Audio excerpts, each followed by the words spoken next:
The Broadcast News Break. Napaka-sensitive po ng ating content ngayon at para po sa ating seguridad ay wala po tayong babanggiting title ng pelikulang ito. Nagsampa na ng reklamong cyber libel ang TV host, comedian, actor, producer na si Vic Soto laban sa direktor na si Daryl Yap noong January 9, 2025, Huwebes sa Muntinlupa, RTC.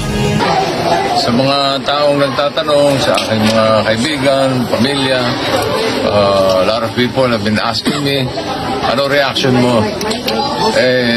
Eto na po yun. Ano man ang plano mong gawin, they will be in full support. Basta ako naniniwala sa sistema ng ating justisya. Bossing, for purposes of balance po, has anybody from the production nang ginagawa yung movie ever sought for your side? Wala.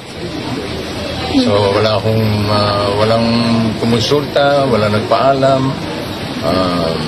So walang consent. Ipinaliwanag ni Attorney Enrique Buco de la Cruz Jr., abogado ni Vic Soto, ang dahilan ng pagpa-file nila ng reklamong 19 counts of cyber libel laban sa direktor na si Daryl Yap. Binubuli yung kanyang anak sa eskwela. So, kailangan umaksyon talaga. Sino bang final nating kaso, Attorney? 19 counts po ng cyber libel. Bakit po 19? 19 na beses po na nagpahayag o nagpost ng mapanirang imputation yung respondent, kaya po 19 counts. Bawat post na mapanira ay isang count. Sino po ang mga nirereklamo or kino-complain? Dito po sa criminal case, ang finailan po natin ay si Mr. Daryl Yap. Attorney, may financial damages ba or paano po? Yes po, sa ilalim ng Cybercrime Act, po pwede pong humingi ng danyos ang nagrereklamo ng kasong kriminal. Kaya po kasama sa hinihingi ay ang moral damages. Magkano po? 20 million pesos. Attorney, kung halimbawa kung mapatunayang mali sila, ilang taon? May kulong ba to?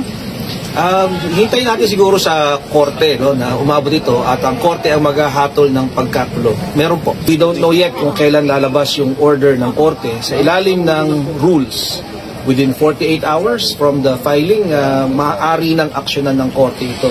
So ito ay na-file 2 days ago. 2 days ago. Tama po, pero may limitasyon eh. At ang libel ay hindi kasama sa pinoproteksyonan. Malaya kang magbigay ng sarili mong katotohanan, pero hindi mo pwedeng ibenta at mamanira ng iba.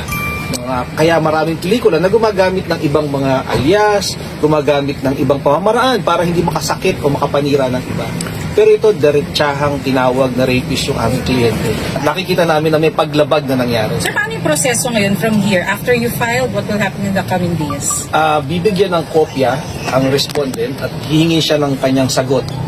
Pagkatapos niyang maghain ng sagot, ay mag-evaluate ang fiscal kung may basihan o probable cause. At kung may probable cause, dadalhin sa korte at ang korte ang mag-i-issue ng warrant of arrest.